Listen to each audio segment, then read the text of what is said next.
All right, ladies and gentlemen, welcome into the Rocky Top Insider postgame show. This is Ryan Schumpert. I am Rick Butler, standing here at Neyland Stadium as Tennessee picks up their 7th win of the season, a win over New Mexico State by a score of 42-9.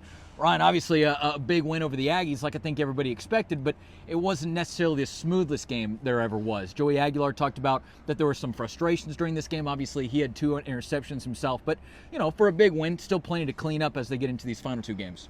Yeah, no doubt. I think it's kind of certainly not as polished as Tennessee typically looks in these games. 7 first-half drive, only 3 of them end in scores. Now all of them end in the end zone. Pair of Joey Aguilar interceptions, pair of 3-and-outs in there, and then I guess the second 3-and-out was in a 2-minute drill, so Tennessee wasn't able to go get points before halftime.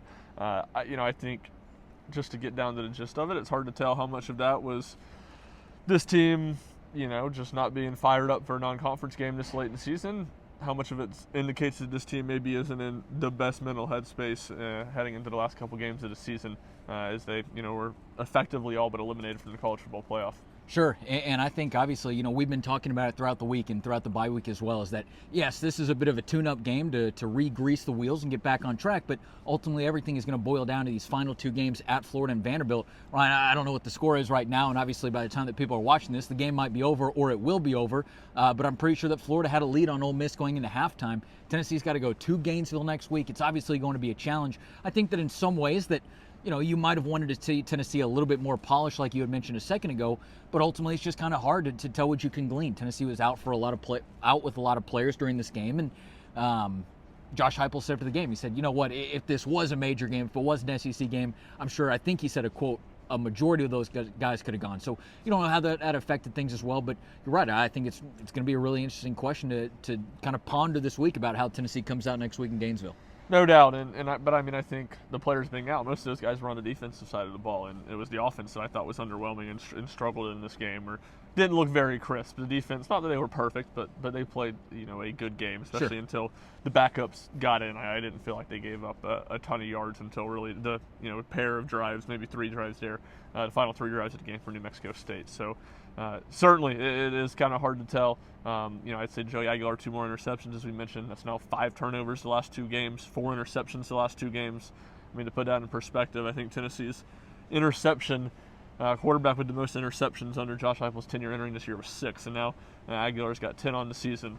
Like I said, 4 in the last 2 games. So we knew that was a question mark, if not a concern entering the season. And for most of the year, it really hasn't been a big issue, but it's reared its ugly head as of late. Yeah, and not to pile on that too much, but you look at these next 2 games for Tennessee, and you don't want to give Florida extra opportunities because, throughout the year so far, their offense hasn't been great. You don't want to kind of give them a chance. But then against Vanderbilt, you don't want to gift them any opportunities as well because their offense can take advantage, and you feel like they probably will. So I think that's certainly something that Tennessee's going to want to clean up this week, try to get back on track with. One of them, I'm not sure if it was a miscommunication over the middle or something else, but just things that, you'd like to see a bit more smooth, a bit more polished at this point in the season. But we'll see how Tennessee goes back to the drawing board. Josh Heupel did say at one point during his press conference that there was a practice throughout the week that he wasn't really pleased with on the offensive side of things. And again, I just think at this point in the season, we'll see what Tennessee comes out and looks like when they go to Gainesville next week. We'll see how much of those things are cleaned up, and we will see what there is in store. A couple of good things, though. Obviously, Tennessee's whole running back room finds the end zone. Star Thomas finds one against his former team. Yeah, he does. I think the longest of those run 21 yards. So some good things offensively. Brandon Staley had another strong game. He's kind of continued his hot streak. So and defensively, on the good things note, I thought both Ty Redmond and Jaden Perlotti, 2 freshmen who have been, obviously Redmond's played a bunch all year due to injuries, and Perlotti feels like his role's gone up as he's gotten a little bit more comfortable, and certainly Arian Carter being banged up has impacted that a little bit too. I thought both those guys had really nice games today. Yeah, absolutely. And again, you mentioned those 2 players.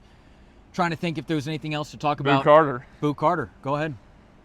Not out, didn't play. I don't think anybody saw him in the stadium. Saw him on the sideline. Josh Heupel asked about it after the game. Said that he didn't meet the requirements to be in the locker room. He wouldn't say implicitly whether he was in the stadium or not, but it doesn't seem like that was the case from all indications. So, Josh Heupel kind of refused to ask or to answer much of anything else about it other than giving us that brief statement. So that saga continues, and what a mess that's been all year. Yeah, no doubt about it. We'll see if anything happens on Monday, like you had alluded to. Josh Heupel kind of hit with a different style of a Nick Saban. Quit asking me kind of quote. He said, look, that's kind of the last thing they're going to say on it. Maybe that's just kind of about today. Maybe someone will ask something on Monday. Yeah, I mean, they'll be asked about it on Monday. We'll have to see, and we'll keep you updated there. But certainly an interesting situation that's kind of developing here late in the season. DeJuan Morris was the one who took the punt returns for Tennessee in that slot. Yeah, and he did that a little bit in the Syracuse game to start the year when Boo Carter didn't. I think both Morris and Braylon Staley kind of alternated. And Morris was hurt for a good portion of the middle of the year, which is one of those injuries you don't really notice because he doesn't play a ton on offense. But, that kind of limited Tennessee's options there as both Staley and Boo Carter have obviously had a little bit of some muff issues this season. Stay tuned to Rocky Top Insider as we bring you more information as it comes out on the Boo Carter situation, obviously on everything that's leading into the week against Gainesville. Anything else that you want to talk about? No, I think we've hit it all. No, we didn't hit it all. I do want to talk about one more thing. Tennessee's fans hit the wave at some point. I haven't seen the wave in a long, long time. A very consistent wave. Yeah, a long wave. And you know who was really into the wave? I know you know. The people might not know. It was the recruiting section. The recruiting section was into the wave. They were loving the. I mean, everybody in the stadium was loving the wave. Again, the first time I've seen a wave in a long time. During Wendell Boy being injured. Yeah. It was the wave for Wendell. The Wendell wave. They were committed to it. So that was just something I hadn't seen in a long time. So I did want to hit that. I felt like that was very important. Enough. I also want to give a shout out to the Jimmy Buffett's Margaritaville in Sevierville. I know this is the wrong platform, but we'll give a shout out to them as well. Hey, this is Ryan Schumpert. I'm Rick Butler. You can go and find all of our work over at RockyTopInsider.com. If you're watching on YouTube, stay tuned for the RTI Press Pass podcast as we bring Ryan Sylvia back in to give some of our more expanded thoughts about the game. And then, of course, it's now Florida week. The page officially turns to the Gators. This is one that's been circled on people's calendars for a long time. Florida, what a tumultuous season it's been at times. Billy Napier is out the door, but depending on what's happening in this Ole Miss game right now, could have a little bit of fire and momentum heading into that home game against Tennessee. And obviously, they want to beat the Vols in their own building, regardless of what the season has looked like so far. So that'll be a big one.